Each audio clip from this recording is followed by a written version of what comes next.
Não foi no Calvário que o Cordeiro de Deus foi morto, nem foi há 2000 anos que o Cristo de Deus morreu pela nossa salvação. A compreensão acerca da natureza e do significado da cruz é extremamente importante para que nós possamos compreender cabalmente o mistério da redenção. Fique comigo até o final desse vídeo, porque esse tema vai revolucionar a sua visão espiritual e vai revolucionar para melhor a sua experiência de salvação.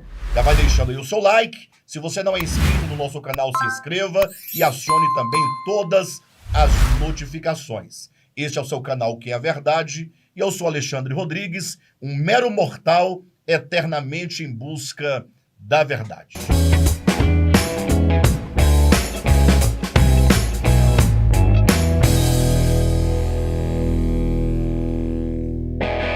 Muito bem, queridos, as dimensões eternas da cruz.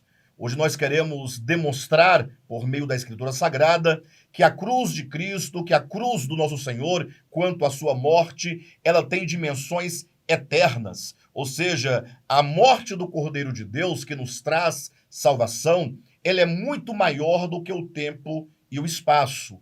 Isso porque nós cristãos, na maioria das vezes, ao pensarmos na morte do Salvador, nós olhamos imediatamente, e não raras vezes exclusivamente, para a morte de Jesus, que aconteceu em Jerusalém há 2000 anos, ali marcados pelos golpes que ele sofreu, pelos pregos que lhe cravaram, pela coroa de espinho colocada na sua cabeça, pelo seu sangue derramado. Mas é importante que nós olhemos para a Escritura e perguntemos para ela acerca das dimensões dessa morte, ou do alcance da morte do Cristo de Deus. Porque quando se olha única e exclusivamente para a morte de Cristo no templo lá em Jerusalém, restringe-se o alcance dessa morte. Ou seja, quantas pessoas, quantas tribos, quantas civilizações não viveram fora do alcance do tempo e do espaço da morte de Jesus lá em Jerusalém há 2000 anos. Ou seja, milhões e milhões de pessoas morreram sem nunca ter ouvido falar acerca da cruz lá em Jerusalém, uma vez que eles viveram antes da crucificação de Jesus. E quantas pessoas, mesmo longe, distantes, no espaço, também não tiveram acesso a essa cruz histórica de Jesus. Por isso que é importante que nós olhemos para a Escritura e entendamos de uma vez por todas que a cruz de Cristo, ela é de dimensões eternas e por isso o alcance dela é o alcance de todas as pessoas em todos os tempos e em todos os lugares. Para tanto, basta que nós leiamos um texto do livro do Apocalipse, capítulo 13, versículo 8, quando ali é dito que o Cordeiro de Deus, ele foi morto desde a fundação do mundo.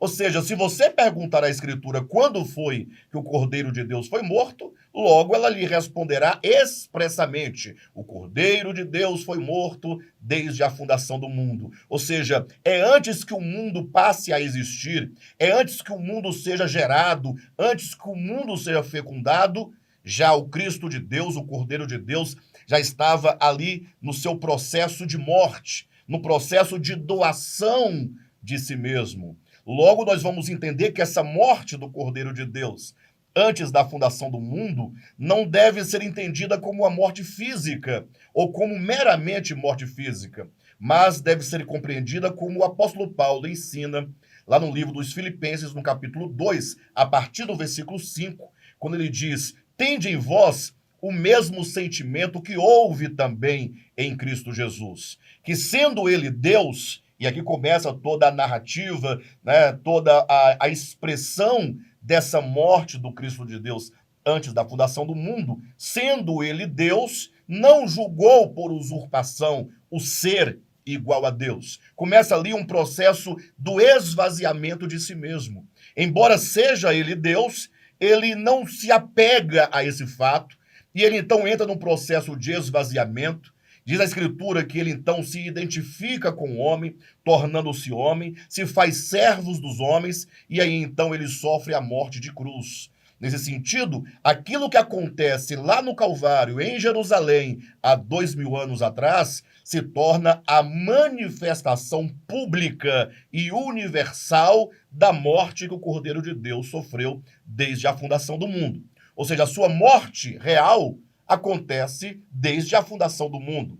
Essa morte, entretanto, ela é manifestada aos homens, ela é manifestada ao universo, conforme o próprio apóstolo Pedro vai dizer na sua primeira epístola, no capítulo 1, versículos 19 e 20, quando ele diz que nós somos comprados pelo precioso sangue, como de cordeiro sem mácula e sem defeito, conhecido, esse sangue, essa morte, conhecida antes da fundação do mundo, porém manifestado no fim dos tempos por amor de vós. Ora, a própria Escritura ensina que o que acontece em Jerusalém, ou seja, quando Jesus de Nazaré toma a cruz, leva ao Calvário, recebe todos aqueles golpes, é cravado na cruz, o seu sangue físico é derramado, ali é uma manifestação externa, é uma manifestação histórica de algo que acontece dentro do ser divino. A verdadeira morte é a que acontece no ser divino, é o seu esvaziamento, é a sua doação, é o seu se entregar em amor, é o não se apegar ao fato de ser, embora ele seja o Todo-Poderoso, ele é o eu sou, mas é esse espírito de desprendimento, de anulação de si mesmo, de negar a si mesmo. Por isso que nós sabemos que quando se ouve a pregação do Evangelho, logo aqueles que olham para o crucificado e nele creem, são convidados ao batismo. Ora, o rito batismal é apenas uma manifestação externa, exterior, histórica e material daquilo que deve acontecer dentro daquele que está sendo batizado. Ou seja, o verdadeiro batismo acontece dentro do coração, dentro da alma, na consciência daquele que crê em Jesus. Nesse sentido, essa pessoa, ela então é identificada a Cristo na sua morte. Ou seja, quando diz que o batismo é a identificação do crente na morte de Jesus, conforme Romanos capítulo 6, versículos de 1 a 3, devemos entender que não é a identificação do crente com a morte do Cristo de Deus no tempo. Porque não temos como nós voltar no tempo, voltar lá em Jerusalém e sermos crucificados fisicamente com Jesus.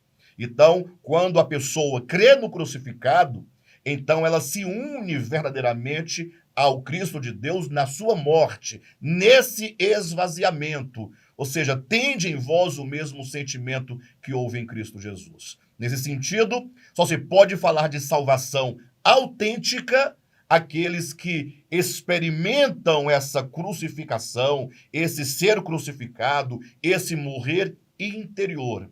O mero fato de se acreditar que o Cristo de Deus veio no tempo, morreu na cruz do Calvário há 2000 anos lá em Jerusalém, a mera crença nesses fatos não traz ao homem verdadeira salvação.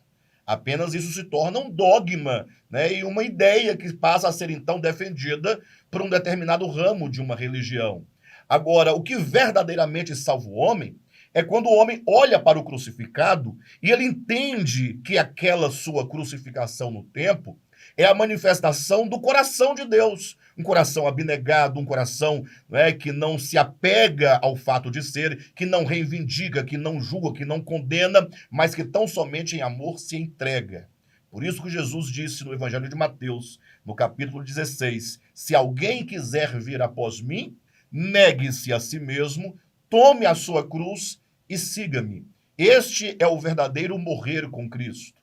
Porque o verdadeiro morrer do Cristo de Deus é um morrer no seu ser, no seu coração, na sua consciência. E todos que se identificam com Cristo, nesse sentido, experimentam o morrer com Jesus, experimentam a salvação. Nesse sentido, a salvação ganha uma dimensão orgânica, ganha uma dimensão ontológica, é a salvação do ser, e não meramente a salvação do lago de fogo, não uma salvação espaço-temporal. Por isso que muitas pessoas, dizendo-se cristãs, elas, enquanto defendem com os lábios uma coisa, elas vivem outra completamente diferente. Ou seja, na prática, o que elas são de fato são contrárias ao que o Evangelho ensina, que é a abnegação, que é o perdão, que é a renúncia, que é a entrega, que é o amar ao próximo. Então eles têm uma defesa de um dogma, porém não experimentaram no coração essa salvação de Deus. Espero que essa mensagem possa nos ajudar a ter uma experiência mais profunda com o Evangelho, a fim de termos uma experiência verdadeira de salvação. Deixa aí o seu like. Se você não é inscrito, inscreva-se no nosso canal e acione todas as notificações. Peço que vocês nos acompanhem semanalmente a cada novo vídeo. E até o próximo vídeo.